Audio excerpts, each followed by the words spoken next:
Et bonjour YouTube et bienvenue dans cette nouvelle vidéo. On va essayer d'apprendre assez rapidement, en moins de 3 minutes normalement, d'où vient l'écriture, où est-ce qu'elle est née, etc. etc. L'écriture apparaît entre moins 5000 et moins 3000 dans le croissant fertile en Mésopotamie. Pourquoi? Parce qu'il y avait énormément d'agriculture et comme on l'a dit dans la précédente vidéo sur la préhistoire, eh bien de nombreux foyers de peuplement étaient présents. Donc un très grand foyer de peuplement était présent en Mésopotamie.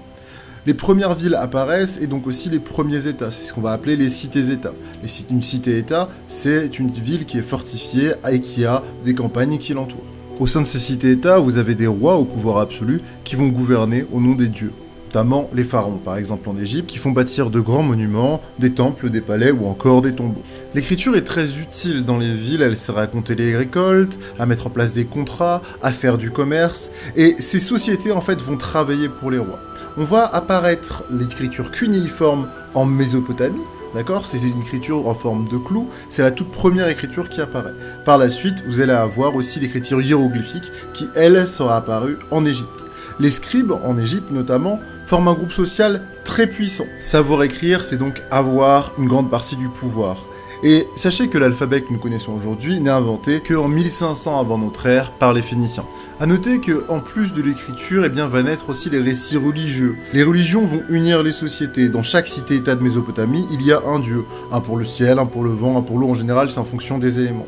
Les Égyptiens, quant à eux, adorent les dieux. On a l'exemple de Ré, par exemple, le dieu du soleil, ou encore d'Osiris ou d'Horus, dieu du ciel et dieu protecteur des pharaons. L'écriture est donc née aussi pour raconter des récits religieux, représenter les faits divins. A noter que toutes les religions dont je parle ici sont des religions polythéistes, c'est-à-dire qu'il y a plusieurs dieux et des croyants qui croient en plusieurs dieux. C'est le principe d'une religion polythéiste qui s'oppose à une religion monothéiste où on croit en un seul dieu unique.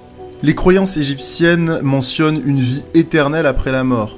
Et c'est ce pourquoi les pharaons se feront enterrer dans les pyramides et se feront momifier. Et tout cela, en fait, on le sait grâce aux hiéroglyphes. Les hiéroglyphes du grec hieros, sacré, et glyphen, gravé, donc ce sont des caractères formés d'images représentant un personnage, un objet, une action ou un son. Et qui c'est qui nous l'a expliqué tout ça? Eh bien c'est tout simplement Champollion, grâce à sa pierre de Rosette qui nous a permis de décrypter l'hiéroglyphe, et ce, seulement à partir du 19e siècle. Pour terminer, je m'arrêterai sur deux personnages très importants de cette période. Le premier, ce sera Gilgamesh, un personnage légendaire. Selon la légende, Gilgamesh est un roi de la cité d'État d'Uruk. La première œuvre littéraire de l'histoire raconte son épopée. Le second personnage, ce sera Ramsès II, pharaon d'Égypte du XIIIe siècle avant Jésus-Christ. Son règne est particulièrement long, environ 66 ans. Il va faire construire de nombreux temples durant son règne. Et bien voilà, c'est tout pour moi. Merci à tous d'avoir suivi. N'hésitez pas à vous abonner, sincèrement, ça me ferait grandement plaisir. Pour avoir plus de vidéos, n'hésitez pas à marteler le pouce bleu, à me dire ce que vous avez pensé dans les commentaires. Comme d'habitude, si vous avez des questions, n'hésitez pas pareil à me les poser dans les commentaires. Si vous voulez des précisions, c'est la même chose. Moi, je vous dis à plus, prenez soin de vous, c'était Melicus. Ciao!